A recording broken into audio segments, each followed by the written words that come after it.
Alright then, we've got one more match to go. Villese versus st4rk here, and we have our first look at the map pool. It's Descent Ring, Atoll, and Bog. So we will see. In fact, I'm almost confident in saying that of all of the map pool maps, we will see every single one at least once in this round of 8, which is really nice actually. Yeah, I think so as well. The more the better. I like variety for sure. And it's always pleasant just to be able to showcase all the beautiful maps that we have in this case. And yeah, with this matchup, Villese and st4rk, really excited about this to see how these competent players are going to perform. Yeah, Suomi, of course, making it through here, and Villese making it through here. Suomi slightly ahead in the standings right now, but with Zuppi going out in the first round, Villese is Suomi's last hope. And of course, same for st4rk as well. The last hope here for Team Villese. And the irony being, of course, st4rk is not even Vietnamese. So the Vietnamese legends being carried by a Brazilian player in this 1v1 stage. But that's okay. st4rk and Villese playing together. Brothers in arms, we could say. Exactly. I personally know about st4rk and ACCM getting along really well on team games and so on. I heard a lot of good things, so it works. He's representing VNA, and that's fine, I guess. Yeah, it's absolutely fine. So, without further ado, let's get into our first game. It's going to be Descent Ring. And we've seen this game a couple of times, or we've seen this this map a couple of times today. They've been quite short games, actually. Descent Ring hasn't really given us a long game because the game has usually been won or lost due to that early game execution. It's important to nail every single aspect of this map as you can. And here we go. Game number 1 between Villese and st4rk, the final round of 8 match for the day. Villese in the blue to the south, representing Team Suomi, and Mr. st4rk in the red, representing Team VNA, both, of course, playing as the Chinese for map number 1. I'm St4rk. I'm joined by Demeyes Red, and maybe you can talk to us a little bit more about what's going on at the start of this game. All right, so hi there. It's going to be Chinese War. It's not a surprise. We've seen that one coming. And that makes, of course, sense, just in order to have enough villagers to start the economy as soon as possible, so to speak. That's a no-brainer. And also, of course, the transport ships. So in this case, nothing too spectacular. It's just that Villese indirectly chases st4rk without being aware of this, maybe even. And with that one, of course, it's important to get as many water buffaloes as possible, to know, of course, either to garrison those water buffaloes to get them, and also to use them in order to scout the auto parts of this entire map, to know where it is nice to land, what kind of resources are positioned in which location, and so on. So this is one thing to keep in mind, and I just hope that all transport ships will remain safe and sound in order to deliver a good game. Yeah, absolutely. Losing that transport ship, as we've seen, can be absolutely devastating. Villese, though, very, very quick to get that TC up. That's quite impressive, the difference in the timing there. And you're looking at the TC placement now as the next thing. This TC placement does have slightly less box turtle or shorefish. He's got one to the north, but he does have the gold right nearby, so he can protect that with the TC and gather it without needing to build a mining camp, saving him 100 wood. And st4rk, on the other hand, he'll build his a little bit closer to more of the box turtles, but on the other side from the gold, so he'll need to build a mining camp at some point in order to actually mine that, which will, of course, cost him 100 wood. So, Villese, I like his TC, but what I don't like is the fact that he's now taking the water buffalo and not the box turtles to the north of his town center. This could give st4rk a small advantage since he's already started on the rhino here. Exactly, that's an interesting choice. Don't understand why exactly he goes on water buffaloes right away, but okay, there we go. The next villager being created goes there. I guess that's some way to do it. But all in all, it doesn't surprise me that much that Villese is up earlier because I feel, or actually I know by having seen those tournaments, he's actually quite strong on Nomad. Maybe he just knows how to work his way through in order to get this TC up. But st4rk, of course, is up there as well still. Villese with a villager lead. That's quite some nice thing for him. Could And I furthermore, just want to say something real yeah, quick because this has been broken for a really long time, and I'm wondering if maybe if one of the if Travis or someone is watching, like you see when you click on the dead water buffalo, like the right. villagers aren't gathering from the water buffalo, they're gathering from the ground around it because the gathering Ah, spot or like the selection spot is actually offset from the carcass. Like could someone yeah. fix that please? It's been broken since like HD, and it's still not fixed and it really annoys me. It's like why are they sitting on it? And then you see how when it's finished it teleports to the right. Like Right, right, that right, right. triggers me a lot, and it has to be said. Oh, Villese running straight into the TC of Stark, and Stark doesn't garrison, so good stuff. Good stuff, good stuff. I mean, good for him that he didn't get any shots, but maybe Stark is going to receive some because he's also. Whoa, he even stays in front of the TC. Wow, okay. Brave, but okay, nothing has happened. Good for both Mm. of the players. No, I Also, actually, just looking. Yeah. sorry, I was just responding in the chat. I actually think that that can be fixed by just changing the location of the box. Like you can change the box. So I'm sure Mhm. it's fixable. But anyway, go ahead. No, I was just saying that things are quite calm in this game. In this case, both players are playing it quite safely here. I don't think that there's been an upsetting move by any of the players so far.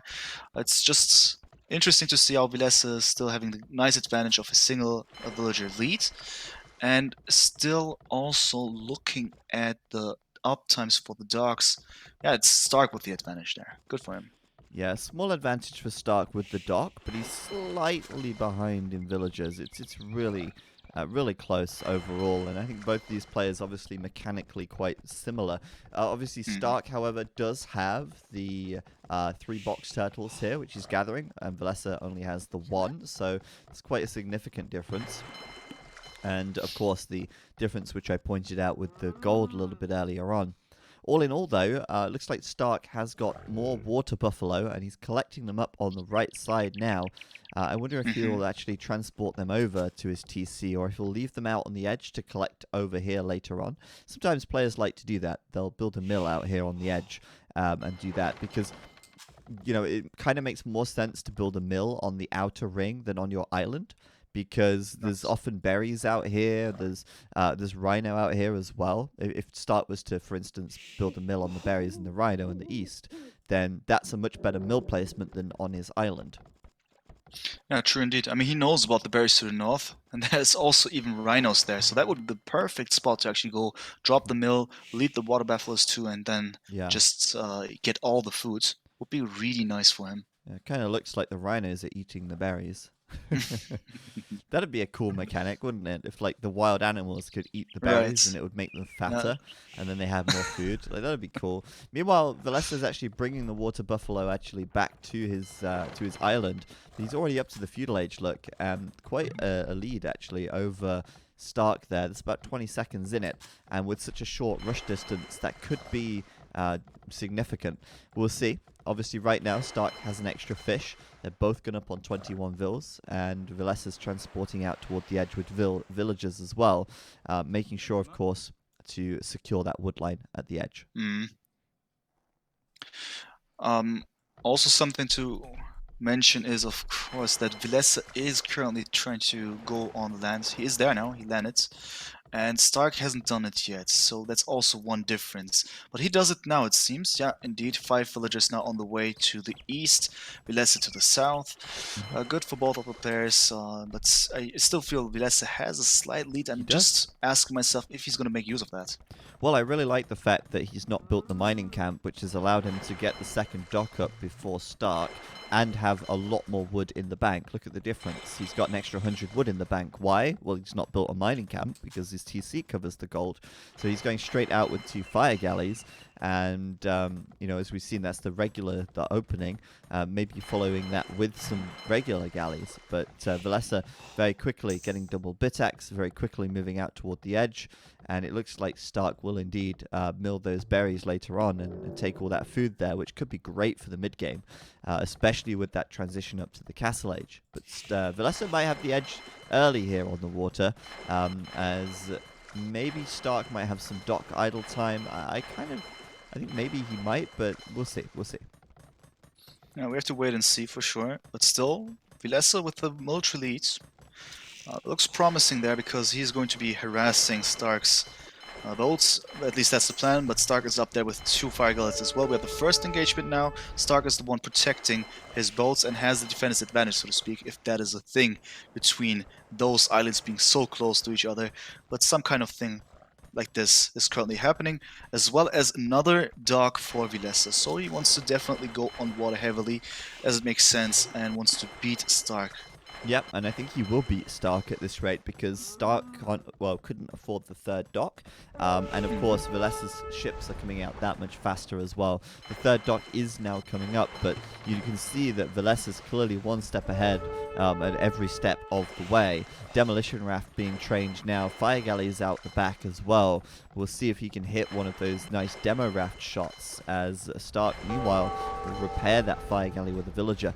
But it would be nice for Villese if he could deny this dock, but it's come up now. But he can certainly run at this army with the demo raft, and of course st4rk will split, but take two hits there from that ship, and then as a result he'll lose that battle quite decisively as Villese reinforces. And it's amazing how quickly things can snowball out of control with just a few small advantages in the water here. I mean, this is extreme. Not only was this a good engagement, it was in front of st4rk's base. He had no chance, actually, with that very engagement. Not really well done, but really well done by Villese. And now you can see it. The villagers are in danger. No more proper gold income. He can be lucky that he has villagers on the right-hand side, but there's no gold pack close by. Or there is, actually, but he's not there yet. Because he tries to find a solution with a couple of the detonations, still not enough it seems. Villese is still up there, more military, 9 to 5, and also another demolition raft being added to the cause. Ready to engage once again. He's coming closer, and he is about to go. Delete it, man. Oh, wow. Okay. Yeah. Okay. I feel in that situation you just want to delete the demo raft, but still, he's chasing him away. He knows he'll win that fight, and meanwhile, st4rk's looping around the left side looking for the fish. He might find them. The demo raft goes off, and I think Villese will win that engagement. It's close. I think he wins it, though, just. And meanwhile, yeah, like I say, st4rk looking for the fish. Wow, they both kill each other at the same time. Good stuff. Yeah, for sure, for sure. So interesting to see how st4rk is absolutely losing the control in front of his base. Really unfortunate. Didn't expect it to be like this. At the same time, at least he's chasing away the fishing ships of Villese as well. So damage is done on both sides. I still feel that the damage done against st4rk is a bit bigger, because also his entire dock placements there, it's all in danger now. Furthermore, Villese is dropping the palisades to the south just to make sure that nothing will happen. It's good for st4rk, for instance, that he now gets gold somewhere else, but all in all, really bad situation for him that he lost the control over his own island nearly.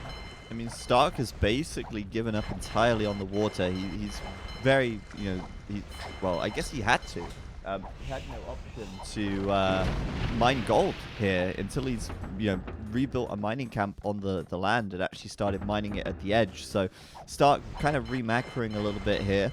He has added an archery range, so he'll look to add some archers as well. But all in all, such a large investment from st4rk into things like these additional mining camps, additional buildings, and that's just further hurting his opportunity to win on the water. Yeah, I just try to estimate the situation here. Losing the docks like this, adding another dock for st4rk is important. He just does not want to give up, but the military count is nowhere adequate in order to contest the water once again. The KD is also quite revealing that early in the game that st4rk has just taken care of 4 units but has lost 11. Bad stuff. At least villager-wise it looks better for him, just slightly, not really decisive, but that's only because Villese gets wheelbarrow. And looking at the resources, well, Villese with a lot of gold in the bank. Wow. Asking myself what he wants to do with that. He should buy himself up to the castle age, I think, here with that much. He's just doing wheelbarrow and fletching, which is fine because obviously galleys. He's trying to pick off the transport ship here and stop st4rk from getting out to the edge. And he's, willing to send his fires at that. And oh man, if he just committed there, I think if he just commits, he kills the transport ship. But oh, come on, please, Villese. It's so easy. Just attack it with 2 and you're fine. Yeah, there we go. Right. Oh, that was painful, actually. should have just killed it. But anyway, yeah, I think he's thinking, hey, Castle Age coming in soon. You know, Stark's probably thinking the same. Let's get to the Castle Age. Let's get some TCs down. But, you know, this is one of those situations. We've seen it 1,000 times before. You win the water, and you go on to win the game because that water is so valuable. The extra fishing that you get, the map control that you get, the ability to raid your opponents, the ability to kill their villagers, it goes on. And Villese has all of those cards at the moment in his deck. Really, that's really impressive how Villese does that, and I really wouldn't have expected this. Though, look at this, Stark has actually clicked up earlier than Villese, but I believe that Stark doesn't have Wheelbarrow in comparison. Yep, he doesn't. Okay, so that's one thing. Furthermore, also, I just try to understand what Stark does on the right-hand side. He has created a couple of skirmishes, as well as an archer, right? Okay, so he potentially wants to go for the crossbow attempt on land, as it seems like it. I don't understand what kind of ambitions he has with this slower paced unit, because you normally see people going for rather knights or scouts or whatever you want to call it, cavalry that is, in order to just reach the opponent on the other parts of the map right away. So I'm not so sure if this is the right solution there, but we have to wait and see. Maybe it's going to work. I have my doubts though. Yeah, I'm not sure either. I think at this point, obviously water should be the focus to like maybe try and get back on the water again. Obviously, with just a single archery range, it's not going to be too much aggression. And obviously, since Villese's walled off the south, he's going to know if Stark comes that way. So Stark's going to walk the long way round. And yeah, I mean, I don't see crossbow really being the best unit choice here at the moment either, because I think they're just too slow to get across the map as well. But yeah, for now, Villese still just sticking with what he's got and continuing to add fish as well. 17 military versus 9, of course, some of that for Stark are land units. And on the water, we should see Villese pulling ahead. Stark will do War Galley, and I'm assuming he's built a dock somewhere else. Oh, there it is. It's on the north. So he's going to do War Galley. That means he'll get Fire Ship. He'll get Demo Ship. But it's still going to be difficult to come back because that's going to be coming in for Villese as well. Coming back in this very situation will be really tough, because it doesn't seem that Villese is actually ready to make a mistake here. He just pulls it off really smoothly, just doesn't give Stark any time to breathe, so to speak. Keeping up the pressure, even attacking the villagers on the shore. Stark tries to occasionally drop a couple of demolition rafts in between the fire ships, but it doesn't work, and it seems that the situation seems kind of hopeless. I don't want to call it here, but Villese just doesn't let go, and not only this, also the villagers on the islands, it doesn't seem too good for them. Yeah, and on the left side, oh, nice quick gate from Villese there. He actually spots Stark running by with some archers, and he gets a gate up in time to block him. That TC going up on that far left corner, quite far away actually from where Villese landed originally, but we'll actually secure him that side of the map, and obviously those two archers are going to do absolutely nothing. In from the back though, a demolition ship coming in, doing a little bit of damage, but still it's Villese contending the water better. But with that said, Stark does have a bit more military on the map. But we have to keep in mind that 5 of those military units are 3 skirmishers and 2 archers, so it's still very clear that Villese is leading on the water here. Exactly, and what did those 2 archers and skirmishers achieve? I don't think too much. I just don't like this idea. Maybe he had something in mind. At least he doesn't produce them anymore. Not at all. That's good. Also, it doesn't have any effect on what is happening on water. Stark is still really reactive here, and that is, of course, really unhealthy for him. Asking myself how this game is going to proceed, what he will do in order to get out of the situation. He has so much gold, the economy is off-balanced. For Villese it seems more healthy. He's making use of all of the resources, has a bit of food left in the bank, but maybe he will use it later on. Just seems more comprehensible, this whole approach, which is mostly also due to Villese's whole actions of controlling the game and Stark just being really reactive. Now, Stark's second TC is coming up just now as well, whereas Villese already has his second and third TC up and has had them for a while, so that amounts to a 19 villager lead and a 6 fish lead as well. So things for st4rk looking very bad right now. And again, another situation there where Villese could have deleted his demolition ship and it would have probably done more damage. But anyway, yeah, I mean, st4rk is sitting inside of that TC with 8 idols, so it's not even like those 42 villagers are all working, giving Villese like a 20-30 villager lead at this point. So it's really going to start getting worse for st4rk. There's no way that this gets better unless he suddenly, I don't know, kills 20 villagers. That's the only way really that he gets back into this. If he kills 20 villagers in the next 2 minutes. Yeah, if he does that, I mean, it's of course just hypothesis here, but the thing about that one is he doesn't have the means to achieve this. If he was just on a single TC, I mean, he is not. That's the main important thing.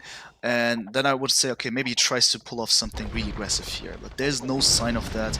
It has failed from the beginning what he did on land. Really unfortunate to see this. And in the meantime, Villese is just simply getting stronger and stronger by the second. Really good for him, and I see little hope for st4rk to actually succeed in this very situation. Yep, he's trying to rebuild docks and stuff, and it's not working. I think maybe he could try and go Imperial and try and go for, like, you know, fast fires and try that, but it's not very likely to work.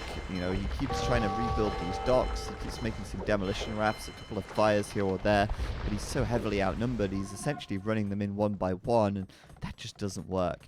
Looking at Vilese's point of view, he's spending his resources quite low, so he doesn't really have much food right now, but he is adding a 4th town center, he's adding a barracks, his first barracks of the game, and meanwhile st4rk's been attacking that wall for a while, but it's not going down, and even if it was, I think Villese would be able to react in time at the rate it is going down. So yeah, at the moment, good shot from st4rk on the water. Those demos definitely doing work. The problem is, if you use a demolition ship and you kill 2 units and your opponent still has 5 units left, your opponent still has 5 more units than you. So, you know, demolition ships come out, blow stuff up, but they don't win the water back. They just help to kind of equalize it a little bit. Right, so 2 things are happening right now. Also, st4rk is first of all trying to go for Imperial Age, it seems. At the same time, to the east, it is Villese actually landing. And he probably is going to do something there as well. Military buildings. I don't think it's going to be castle or something. Let me just check out his research. No, it's going to be a castle. Was on the wrong point of view.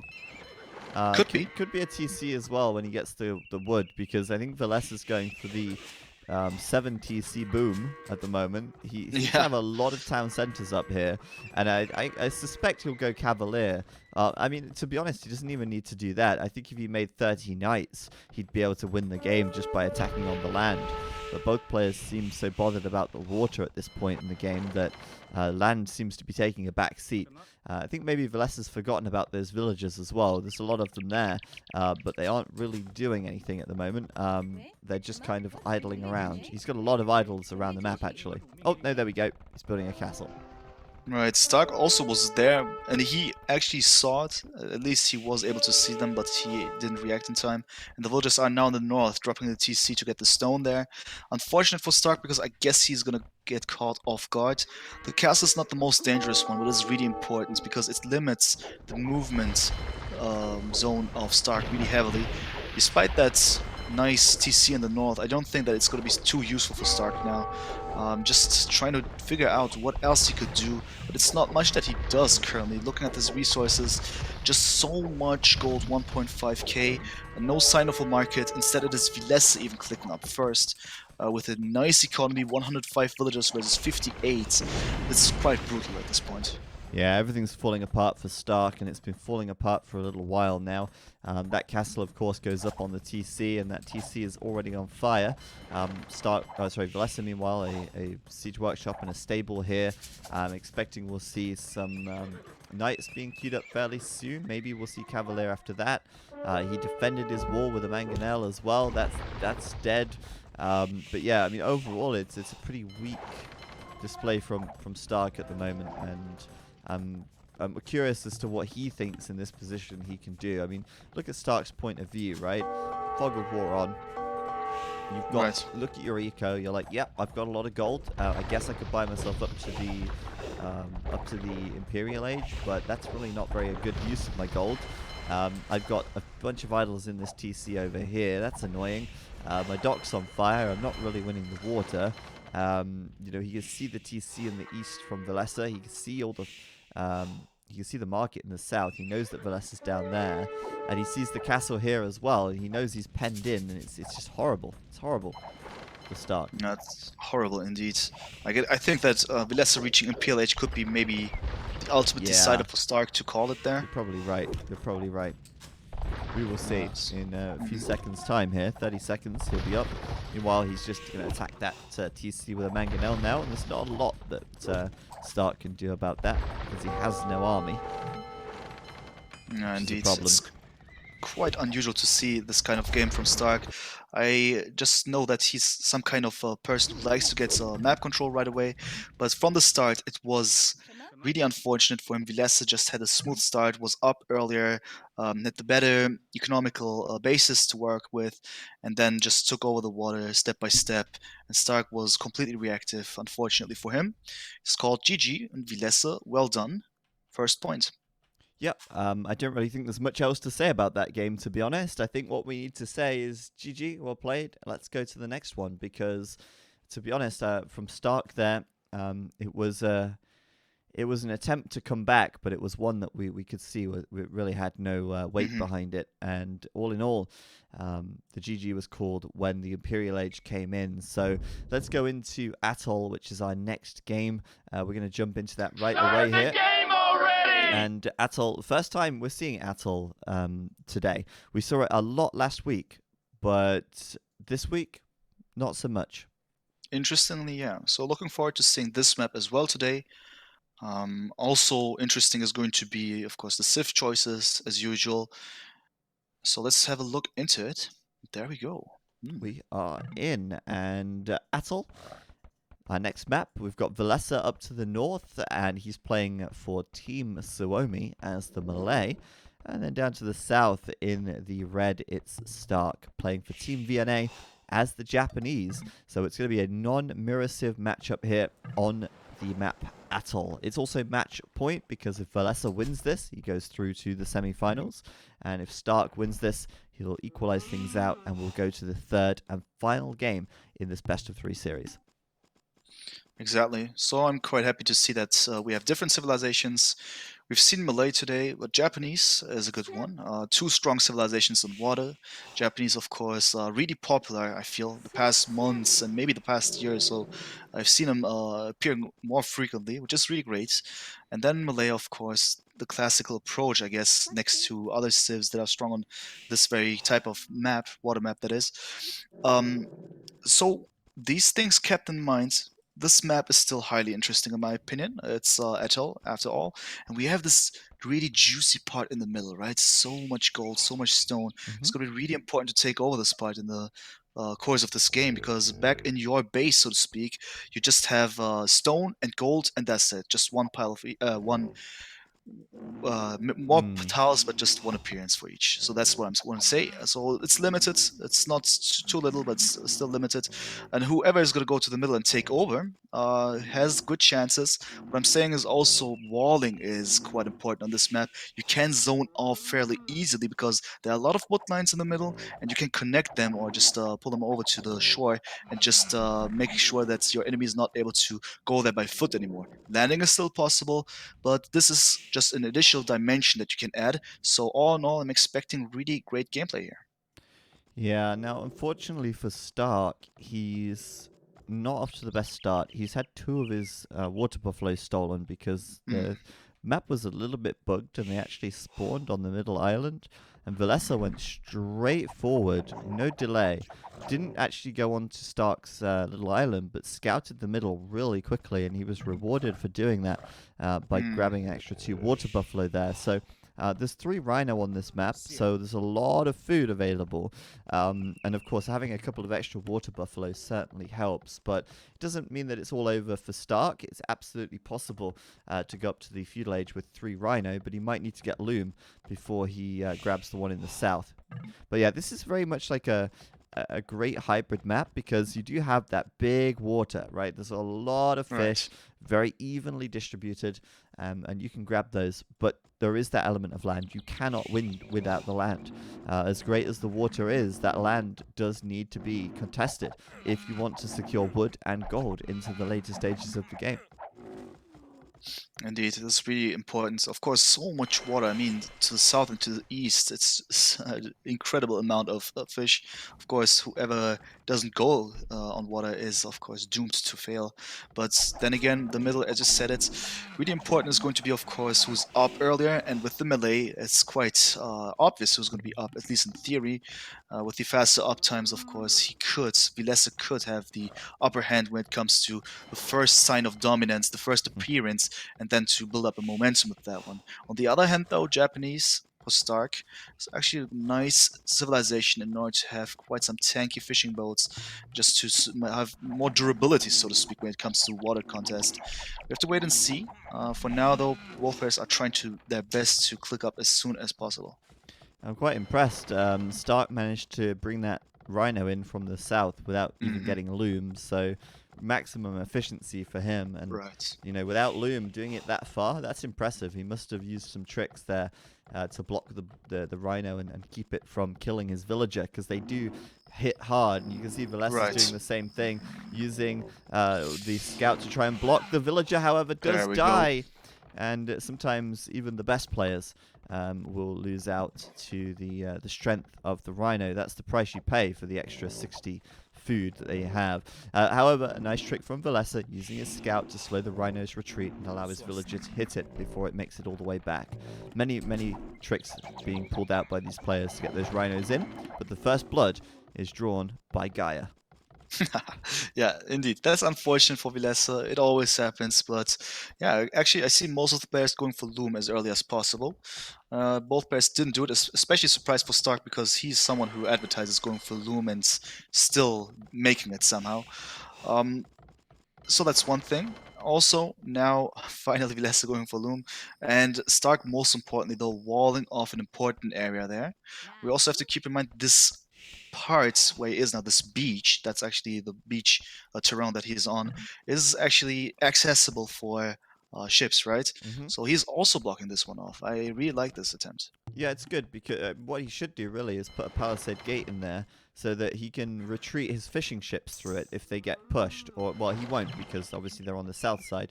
But, it just blocks. If Villese comes to the south, it means that Villese will have to go through the wall. And other than that, he'll have to go all the way around. So it kind of messes with Villese's pathfinding a little bit and things. But both players here, both sitting on 6 and 7 fish, both going up to the feudal age now. Villese quite a bit faster, of course, as the melee. Right. And I'm wondering if he'll do like a semi-fast castle as well, because probably not. But he's got a lot of fish, right? Like the castle time should be pretty good for him. He has the potential to do that one. Instead, though, he now produces a galley. Interesting choice. So he wants to go for the aggression, but the dock that is currently producing the galley is really, really far away in comparison. Yeah. Just saying the distance that he needs to go for in order to reach some kind of units of Stark is one thing, but most importantly, there are more docks now to the middle of Villese on the left-hand side. That's even better. So in total, 3 docks very soon working for the sake of military production. A lot of galleys going to be in the making. I find this highly interesting, and Stark just reaching fuel age right now. Yep. Villese. By the way, Stark's resources, that definitely has to be a fast castle. That's why I kind of thought Villese might go for it as well, with how many fish he had, right? But while Villese stopped at 6 fish, Stark was like, nah. I think 11 is a more appropriate number. And with that wall off, it's so smart because I think he knows that Villese has got to walk all the way around, and as a result, I say walk, I mean sail all the way around. He's going to spot him with his scout. He knows which way the galleys are coming. He can react accordingly with his fish down here. He could probably add some fire galleys as well, but more importantly, he can actually click up to the castle age right now, which is going to be Yeah, fantastic. I think so as well. Reaching the next stage and having the technological advantage, then also the possibility of adding more TCs and marching forward and take over the middle with that one is of course huge. At the same time though, Villese is there now to the south of st4rk's base, and he's going to start to apply pressure, though st4rk prepared with a fire galley, now attacking the galleys that are pushed away. Yeah, it's really good, and I think at this point, Stark's in a really good position. He's going to get fletching now. He'll switch into galleys and go into war galleys in the castle age because they have a lot more reach and they can do a lot more damage from the water. But Villese, meanwhile, castle time is going to be much. It won't be much slower. He'll click the button much later, but due to his melee bonus, he'll actually be up at around a similar time. In fact, if he clicks up to the castle age after this villager, he could beat st4rk to the castle age, but he's queuing more villas, so that's not going to happen, and he doesn't have the food for it either. So it's going to be close to the castle age, but all in all, Villese here, just a little bit behind, doesn't have the market, doesn't have the food yet, and that gives st4rk, in my opinion, quite an edge. However, Yeah. just before I hand it back over to you, the fish here could be under a lot of pressure now. Exactly. This is really unfortunate here. st4rk is now slightly losing the control with a couple of fishing boats. What I was trying to mention here is that Villese actually, towards the middle of the map, look what he did there with the houses. He actually Ooh.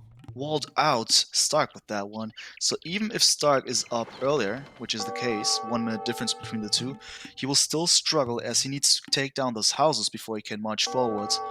Unless, of course, he takes the route to the left-hand side. I guess there's a gap to go through. The right-hand side is nearly completely blocked. Yep, that's right. And that's actually going to control all of the gold in the middle. I mean, they're only houses, right? But it will make it awkward. He'll have to beat them down somehow, or, he'll at least have the information from st4rk whenever he pushes into the middle. It does look, for now, though, like st4rk is focused on the water. He's doing war galley, of course, and making war galleys from 3 docks at the moment. No sign of moving out into the middle just yet, but with the patrolled war galleys here, they're actually getting stuck attacking this house rather than actually heading towards the other side of the map, which definitely works in Vilese's favor as he buys himself some time to get war galley and get his own boats upgraded to match st4rk's. Exactly. So the distance between the two players on this kind of map is highly interesting, as especially st4rk, who has placed most of the docks behind his base, now a bit also to the right-hand side. Still a long time that he needs in order to reach his opponent. So of course Villese has all the time in order to actually step up his technologies. Now Warglas, as you mentioned it, Boltgun Arrow, and he's actually able to engage. Military numbers are kinda equal. But still, there are also those demolition ships, and the first detonation maybe taking place. Second one was quite good, actually. First Mhm. one obviously got smashed before it could even get close, but not bad for st4rk there. Just back up now, though, as Villese will obviously have a good number advantage until st4rk meets his reinforcements. But on the water, it's 17 military to 12, but Villese does have a 6 villager advantage, which is, of course, a byproduct of that melee bonus. That's a big advantage. That's a lot of extra resources. You'd think that Villese might start to pull ahead in tech and things, but actually he's behind at the moment. He doesn't have ballistics, for instance, and I wonder if maybe that's because he's opting to grow his economy, and he is. He's building a TC out in the middle of the map right now, and that, of course, is the difference between expanding your economy and going for an early ballistics. Exactly. I find it quite smart of Villese to actually place his TC there, just to make sure that st4rk is now in a really tough spot, even though he does really well on water. You see the dominance of his navy there. At the same time, though, the essential resources in the middle are now officially in the hands of Villese. At least with a single TC, it's not GG already, but still st4rk needs to do something now. For now, though, his main plan is to engage on water. That was quite some interesting matchup there, but he moves back and attacks the villagers on gold, interestingly. Okay, fine, but not really just leading to anywhere. He needs to take down those Navy units of Villese here, which he tries now. Once again, in engagements, the galleys are equal. Numbers, though, seem slightly better for Stark. Yep, upgrades are pretty even, but maybe if Villese can reinforce, he can win this fight. He's got a war galley sitting off to the left side, not fighting here, which would be a big advantage if it was. It's still enough to send Stark away, though, as Stark's health pool gets quite low on those war galleys, and Villese's galleys just look a little healthier right now. I like this for Villese. Now, you have to admit, yes, Stark does have an extra 5 fishing ships, and they are Japanese, so he is going to be getting a lot more food income. But Villese still has an extra 12 villagers, so Villese's potential here may be a bit greater, as he's now taking extra gold in the middle, more wood, and he's trying to contest here on the water at the same time. Right. So I also think that Villese is in a better spot, even though the KD for Stark tells something else. Still think that if this game continues like this, it doesn't seem like Stark is actually taking over the water just by attacking like this. It's just still Villese's home advantage. He can reinforce better. Stark tries it. He does well by trying, but at the same time it's not good enough, it seems. In the meantime, the middle. I'm just looking at the middle. What kind of attempt does Stark show us? He wants to go there. Currently, he's not focusing on that at all. Asking myself if he ever wants to go to the middle and take it over. Well, sorry, I was just watching a fight in the north while you were talking about that, and watching one fire ship take down 3 of Stark's war galleys. A little bit sloppy from Stark. Now, he does have a much larger military still. I think Stark will make a move to the middle eventually. But honestly, this is, in my opinion, where maybe Stark played differently last time. Last time around, Stark went for the middle. He went for big control. He took all the gold. And it kind of went quite well for him, but it was a long game. This time he's like maybe changing his strategy up a little bit. Maybe he learned from that. And honestly, I think that Villese in this position is okay, because he does have the middle. It's okay indeed. Stark is now going for Imperial Age, by the way. And just looking at what Villese does, obviously he could still catch up, but his resources are not like this. Instead, he goes for enough stone to actually drop a castle somewhere. Potentially in the middle, of course. So while Stark is getting the technological advantage once again, it's Villese with more consistency that he wants to go for by zoning efficiently. The engagement also in front of Villese's base there, as you can see. Seems quite equal, but interestingly also a couple of bolts from the back. Behind, yeah. Interesting. Ouch. Yeah, I mean 20 to 10 military. Stark, however, going up to the Imperial Age. If Stark can get a castle up and start trebbing that castle from Villese down, then that would be really good for him. Yeah, indeed, that would be really, really nice. Question is, of course, does he succeed? Will he succeed doing that one? The chances are there, but it's going to be a tough road. 65 villagers to 41. Fishing boats 11-0 though, that's huge. Yeah. I still think now having that many villagers, it's as you said, it's still really good for Villese as well. Military count though, really good for Stark at this point. Yeah, I mean, the 25 villagers for Villese that he has over Stark is good. The question is, what does Stark do when he reaches the Imperial Age? Because he's not really prepared to push straight away. Normally, you want to time it so that as soon as you get to Imp, you immediately, execute your strategy. But I don't know, he might not have the castle in time. He might just have the stone for it now, but he won't have it up very quickly, and then he still needs to train the Treb before he can even start attacking Villese. But I think he needs to get the castle up. And meanwhile, on the water, he's taking pretty bad fights versus Villese. He's got this huge military lead. He's had this military lead the whole game, and yet he still can't kill Villese's navy because he keeps fighting it with only less than half of his army, which seems a bit of a waste.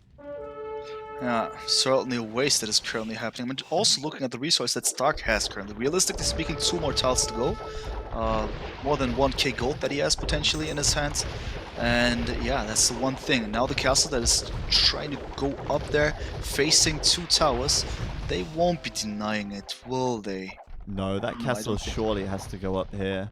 Yeah, I hope so. Oh, Yeah, it's should do. Yeah. It's costly, but it goes up.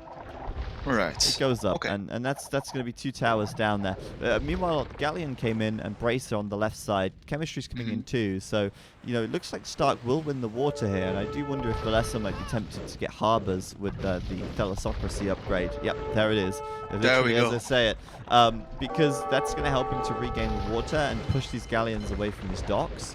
Meanwhile, though, Stark should be doing the Treb. There it is. And the Imperial Age for Villese isn't up yet, so he can't make his own Treb just yet. At least he's going to get Thalassocracy before the castle goes down. So that's lucky for him. He gets the harbors now. That's going to really help to pull back on the water. But now it's scary. He might have this big villager lead, but it's now been reduced to 17. He's got no fish anymore while Stark has 11, and he's got no water control. This is a very scary position for Villese, and I'm not sure if he can hold on here with just his single castle and TC in the middle of the map. Exactly. That looks quite odd. I didn't expect this game to be like this. That Villese is kind of cut out in the middle from his initial base there. And now even the Galleons doing some excellent damage there, fully upgraded attack-wise. Harassing a couple of villagers here and there. It's really annoying for Villese. And indeed, as you said, the villager count is not that scary anymore. And in fact, also Stark still has those fishing boats going, interestingly. So This we'll looks like see a if Stark win Thalassocracy... right now. Yeah, it seems like it. Yeah, I right. mean, that faster uptime from Stark, 1 TC or maybe 2 TC aggression, starting to pay off for Stark, because that timing advantage is significant. If he can kill this castle, he can start to push forward. Maybe make some samurai and kill the Trebs, anything really. Even the Galleons at the back are able to help by harassing the Trebs a little bit. Right. And honestly, this is looking so good for Stark right now. Full water control, and Villese really only has the middle of the map to hang on to, and he's not hanging on to it very well anymore. Yeah, unexpected. It seemed that Villese has actually everything under control, but no, he didn't. There you go. GG called, as Stark very quickly wins that game. As soon as that Imperial Age came in, it was all over for Villese there. I like to see the harbour upgrade coming in, but it was a little bit too little, a little bit too late.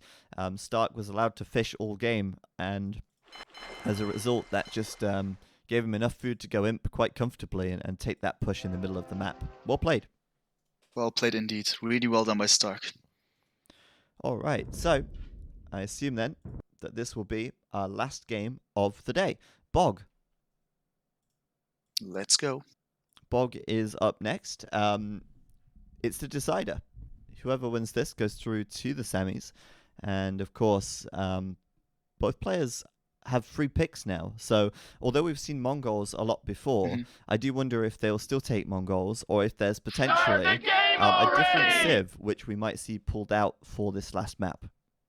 Yeah, it's going to be really exciting to see. Maybe one of those guys are going to be really creative and do something else. Maybe something that deals with Mongols better. But then again, it will be quite tough. The feudal age can be really scary of Mongols because of the speed. Looking forward. Will be highly interesting to see the Smash Point game. Yep, just waiting for Robo to... he's updating the overlay. But yeah, he needs to start the game, and we can go into the third and final match map of the day. Obviously, it's been a good day. We've had a lot of nice games today, and I've really enjoyed the variety. Obviously now, though, the third map is underway as we go in to Villese versus Stark, the third map in the best of 3 on Bog. Down to the south of the map in the blue, it is Villese. Up to the north in the red, it is Stark, and they have both taken Mongols once again, even though this is now free pick, even though they could take any civ in the game, as long as they've not played it before. They both still opted for Mongols, which tells me that Mongols really just the best civ out of the lot. Yeah, probably that's just the philosophy here. Pick the best civ. Same can be said about other maps where Chinese simply rule for given reasons. So this is going to be it. So also just looking at how the map is shaped, as I said, it's Villese to the south. Nice back resources actually, nothing in immediate danger, especially if we count in that water is a thing here. Really interesting in the shape of the water with the shallows. Gonna be really nice to see if the scouts are once again trying to attack a couple of boats. Then to the north, Stark space. Also quite nice, the map generation, I would say, when it comes to the back part once again. So the question then is, are there people involved in this game who are gonna maybe wall off once again? The front this time could be really difficult, requires a lot of time.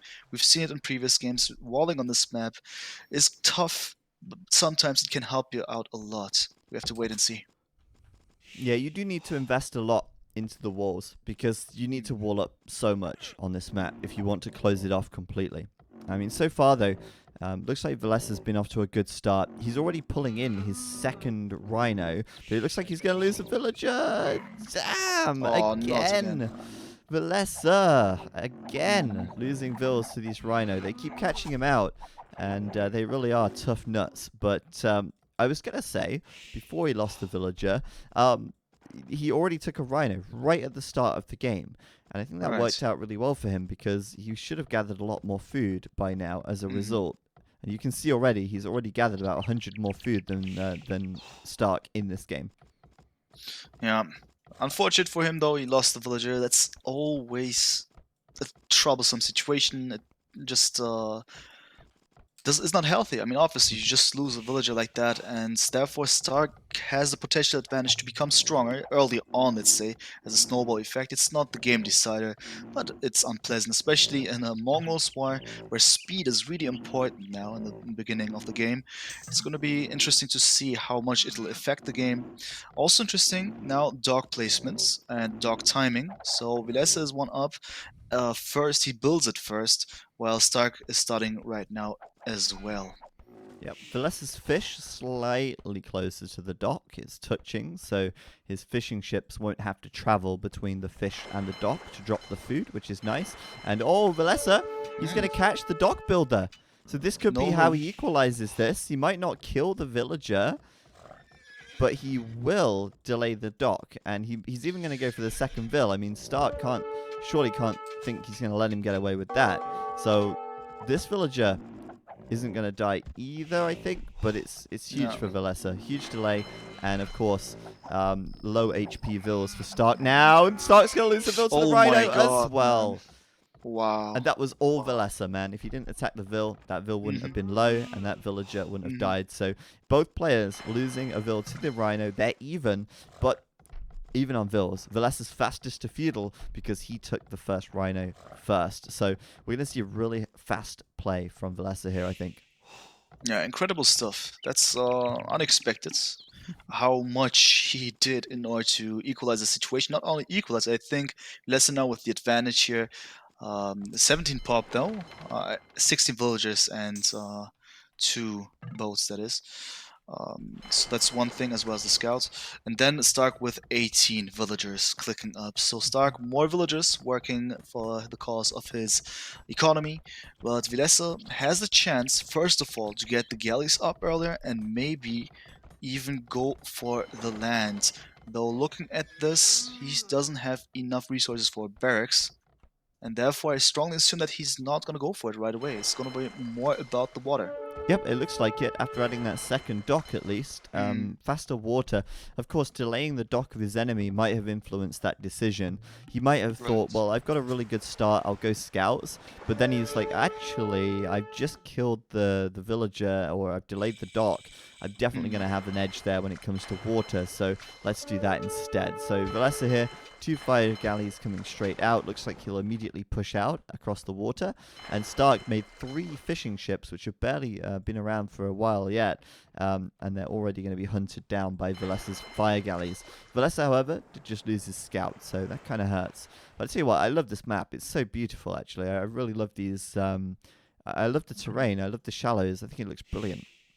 Yeah, it looks really nice for sure. Aesthetics is speaking, and also just the meaning of all of this. You explained it previously. Just the way how you can attack on this game, from where you can attack the angles and stuff like this. Really nice. Difficult to defend yourself. You can be really creative on this map. I really like it. And as we see it, Villese is up with his navy first, attacking and harassing the boats of Stark. Yep, and that's kind of what we expected, but Stark's fire galleys are coming out as well, so it's not game-ending how late Stark went up. He's still up, and he still has 2 boats out, but one of those fish getting low, all in all though, with the reduced damage that fire galleys now do to boats, it's not going to be great. Looks like, oh wow, Wow. 2 Well done. HP, 2 HP, and a dream for that fishing I ship. was going to say. A dream to one day be judged by the content of its ship's hold and not the HP in its health bar. Exactly. Villese here will push those fire galleys away, however, and he should maintain that edge, but still, Villese will no doubt have the small edge for a little while.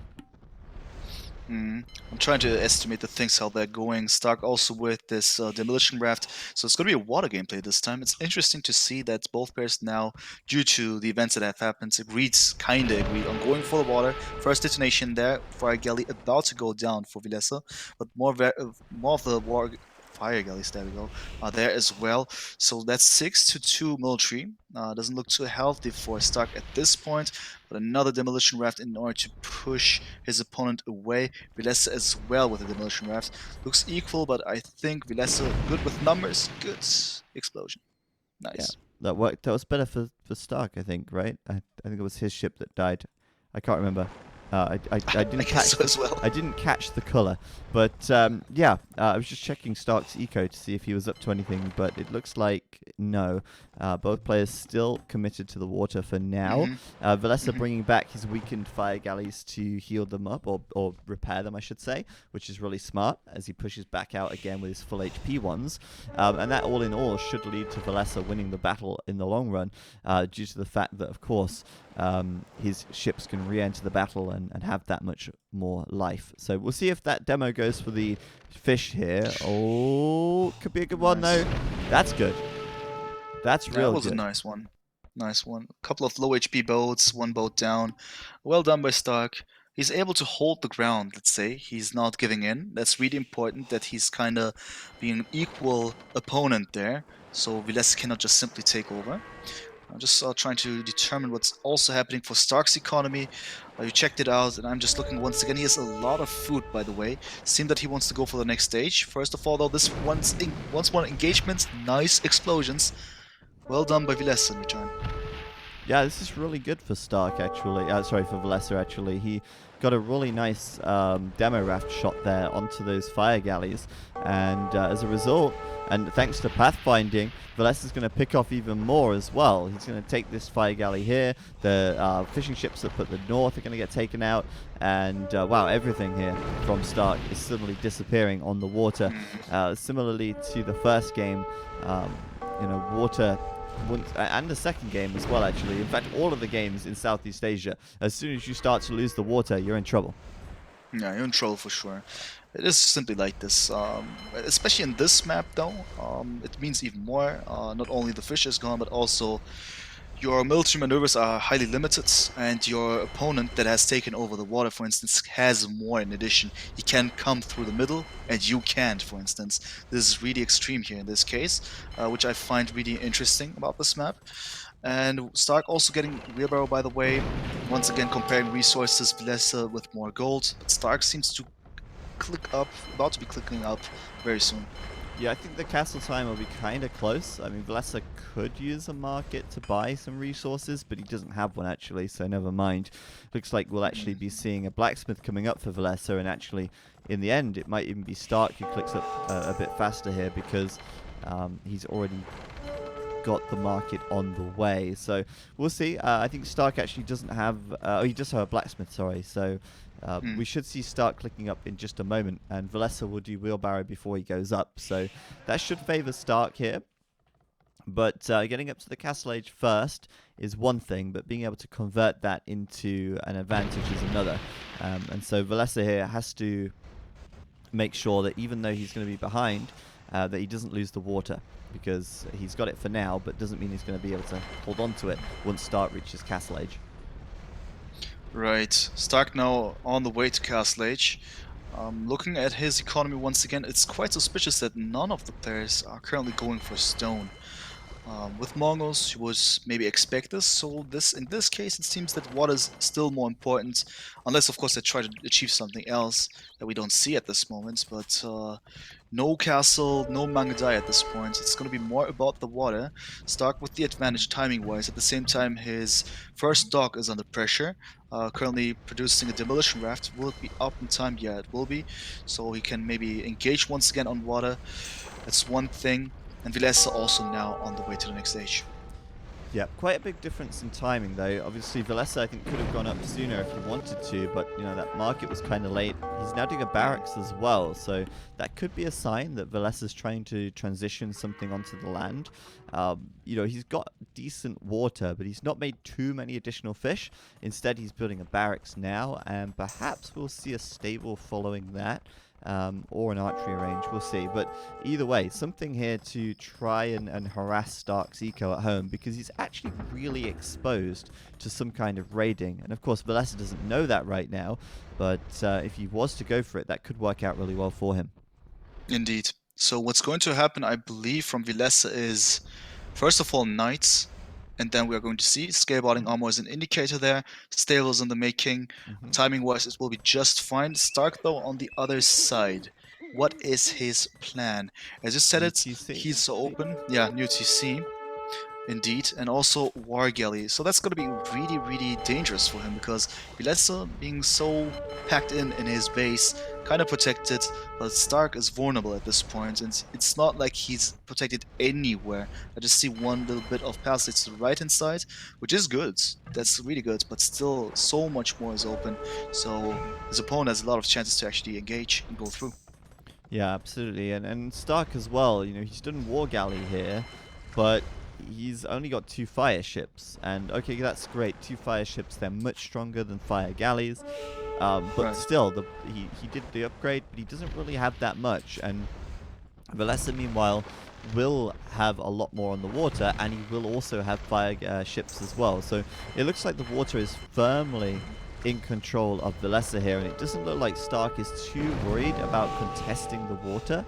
He's actually more content to sit back and boom a little bit at home. And Yeah, like we this is said, quite puzzling. it could be quite a good opportunity for Villese to raid, and you know, Villese sending the knights out now. The first one's already at the mill.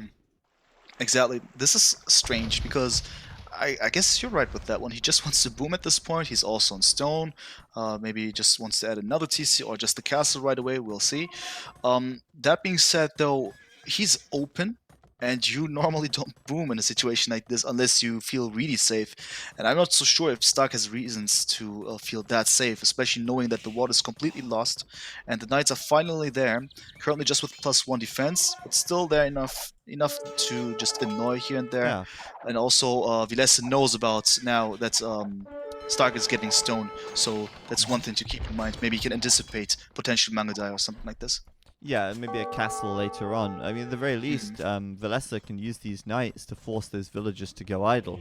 Like you said, he's only got +1 right now, but you know, these TCs don't exactly have fletching either, so the damage that they do is a little bit less. And of course, if he does get +2, then he can sit under those TCs quite comfortably. But yeah, I did hear a monastery going up, so we will see a monk coming out. It's usually the best way to defend from knights if you're open, and you can get a couple of conversions. We'll see if that comes to pass, because obviously you're going to need more than one conversion to necessarily turn this around if you're getting knights flung at you faster than you can make monks. But still, Villese playing a little risky, I think. You know, he's got this map control. He could quite easily just fall back and boom and take advantage thanks to his fish.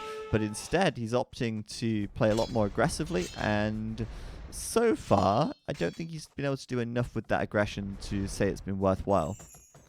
Yeah, true. Just looking at the things, one knight was converted. Stark still getting stone.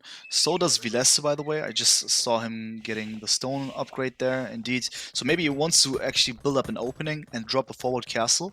Or he just says, alright, I'm just gonna seize the production of knights. This is happening. So I think he's actually shifting. What he's gonna do is probably go just for Mangodai. Then the question is, where does he place the castle? Will he place it defensively? Which I think is the worst choice. Instead, he just should place it either inside of his base somewhere, strategically good, or just to the right or to the left and attack from there. Yeah, I think so too. And actually, Villese right now adding a 4 TC on the stone. He's got a lot of villagers on stone. Wow, he's got a crazy number of stone miners. 18. He desperately wants that castle. And he's actually going to have more TCs than Stark, so he should catch up in villager count. He's got 8 fish as well compared to Stark's 0, so that's also working in Villese's favor. And I think it was a good decision from Villese to switch away from this knight raiding. He probably realized very quickly, as did we, that he wasn't getting enough done with it, and it's unlikely that he would get enough done with it either. Yeah, something like this. Then again, Stark now building a castle. Where does he put this one, by the way? I'm trying to see where that is. Looks like it's probably going to be on the front, I would Ah, guess. the right Oh, it's hand on the side. right. It's on the Okay, right. okay.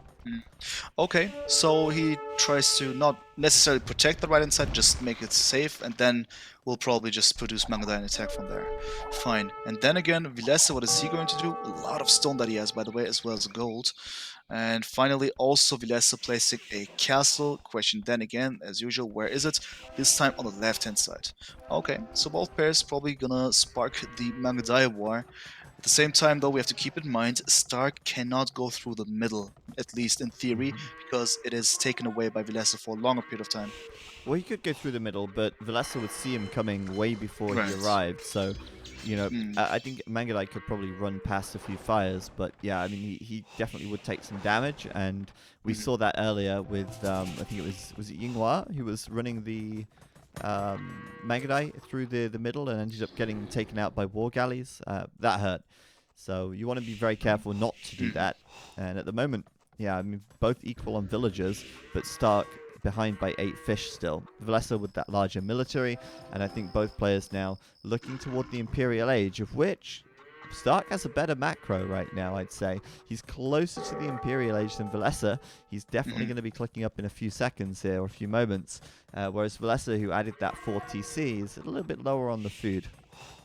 Yeah, indeed. The macros for now better for Stark, way more balanced. As I said it, there we go, Imperial Age now incoming. Villese needs to do something here. Either balances out with the markets or just simply waits, which will take time. So Stark has the advantage when it comes to the Imperial Age. That also means that potentially he can think of another castle to drop very soon. But instead, some stuff is happening on the left-hand side. That's a couple of monks dying there. Really successful for Villese. That's at least 200 gold down the drain. Unfortunate stuff. While Stark tries to build more castles. Yeah, well, Villese there, it's quite interesting, really, isn't it? Like, he just, I think he made those scouts to make a point, like, yeah, I'm going to take those monks off of you, and I'm going to get that trade. Why not? And it's those little details that I really appreciate. That castle on the left is nice, more map control, of course, and both players on the way up to Imp. Stark halfway there, Villese a little bit further behind, but all in all, I think it's going to be quite close in the end because they'll both reach Imperial, they'll both have decent economy, and they should have quite a good, well, I hope at least they'll have quite a good close fight. Yeah, the economy is quite similar to each other. More villages for Villese, but also a couple of idols. But most importantly, also more military. That is because of the water. So we'll have to just wait and see who has more Mangadai and who uses them actively. Stark is there with a couple of units inside of his base, but as you mentioned it also previously, for Mangadai we need a lot of time to actually maximize their potential, right? A lot of text that we need, so we still need to wait a bit before we see the players actually engaging with those units. Yeah, and Stark is actually ahead on techs at the moment, but what he isn't ahead on is castles. It's 3 castles for Villese versus the 1 castle for Stark. And those extra castles from Villese will mean more units. They will mean more technologies. And that could be the difference maker here because if Magadai are your unit of choice and you're making them from a single castle, then it's going to be tough because your opponent's tripling your production. Exactly. I mean, not only this, but also Stark currently using the castle for something else, which is really important, that is conscription. So, of course, right now, not even producing anything.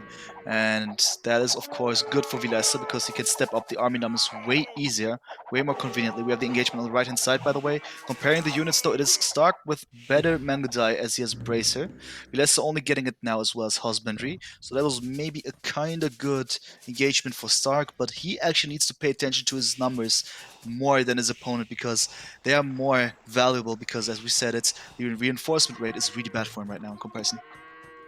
Yeah, exactly, right. And at the moment, Villese, he's going to get those techs in, but he's going to have that much more military. And I think that Stark needs to get that third castle up pretty soon. He's nearly there. He's very close on the stone. But this stone mine on the left side is pretty inefficient, actually. A lot of villager blocking. It's kind of like blocked by the wood line a little bit. So, yeah, slowing him down slightly. Also, Villese with map control as well, you know, he's got that left side, he's taking that far gold, and he's also patrolling the right gold with the 3 knights, just to make sure that if Stark goes there, he'll know, and he can maybe deny any TC or any gold mining camp that gets placed.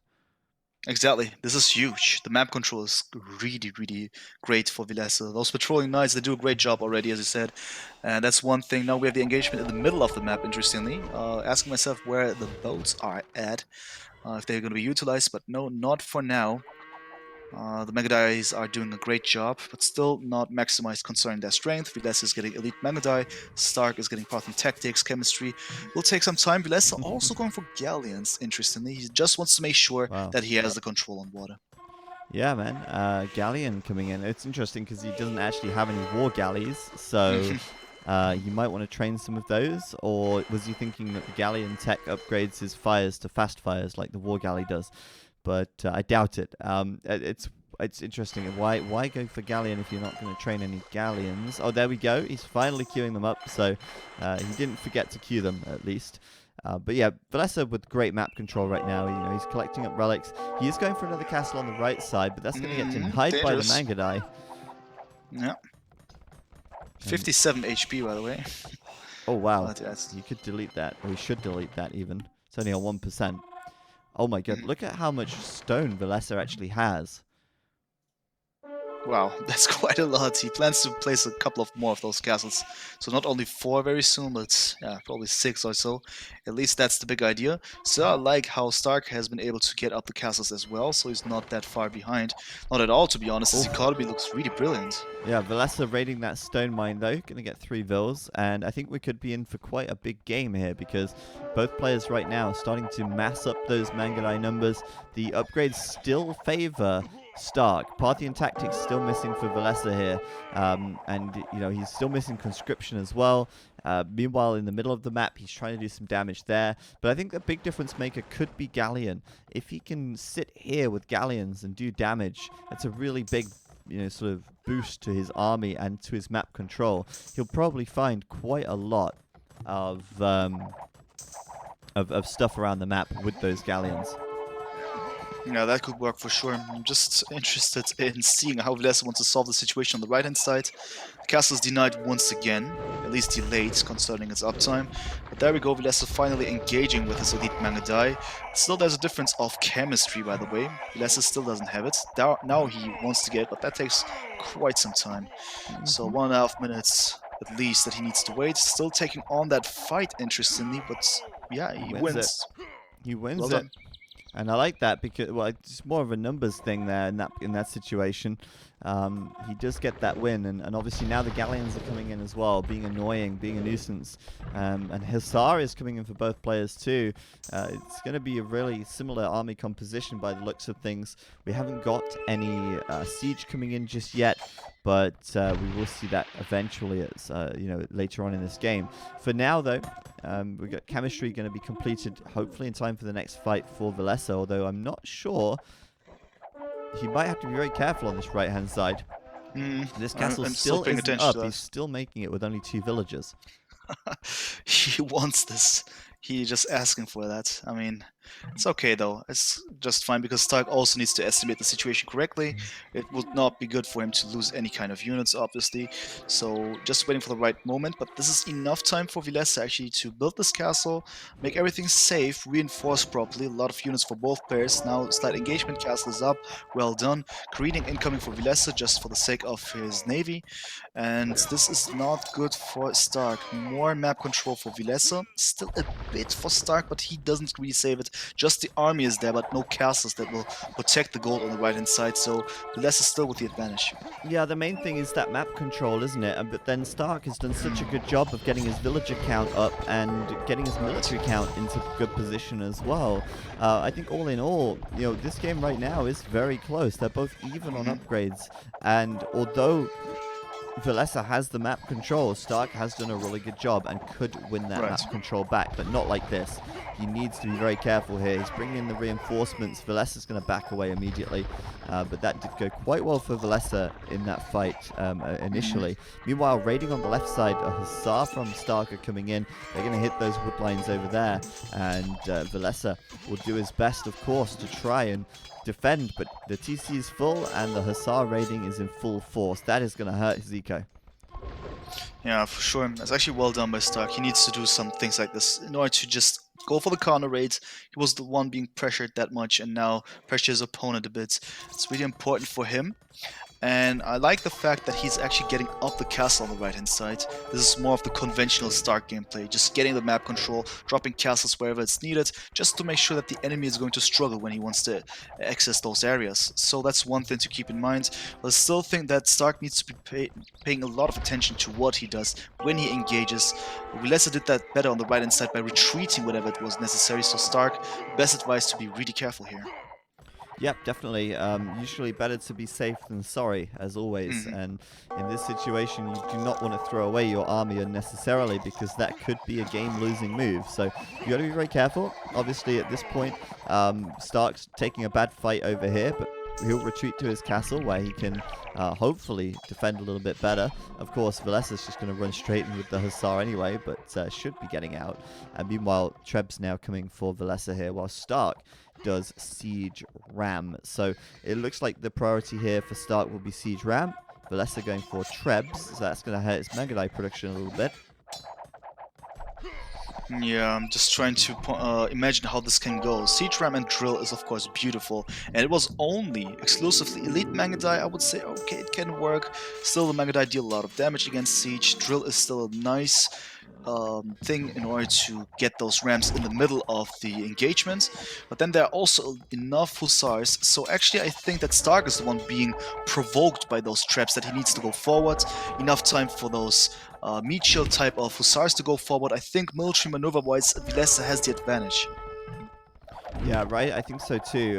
Villese here is in a good spot on that right side, but then obviously Stark pushing out on the left. Who's going to take the castle down over there? So they're trading blows quite evenly as they fight for opposite corners of the map. The difference, of course, being that Villese's mined most of that gold on the left side, while Stark has barely touched the gold on the right. So if Villese can take this castle down and push this back, there's a lot more gold here that this castle is protecting than Villese's by comparison.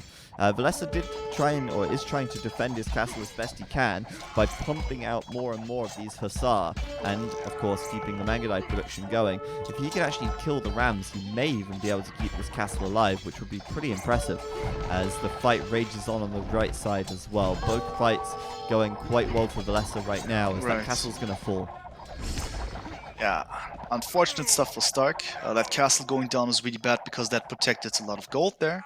Looking at the gold income, by the way, 0 gold officially, now 5 gold because he sets back the villagers on the gold. That means, of course, that's the only gold income on the right-hand side for him, besides the Relic gold, of course. Relic gold is quite even, 3-2.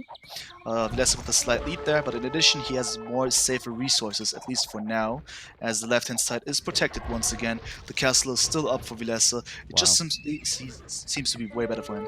Yeah, I can't believe you kept that castle up, but I guess that reinforcement time from the stables was basically 0, so Mhm. could deny that. And well, that's really good for Villese now, as his army creeps up to 91 versus the 68 of Stark. Stark has a lot of villagers, both of them nearly at population.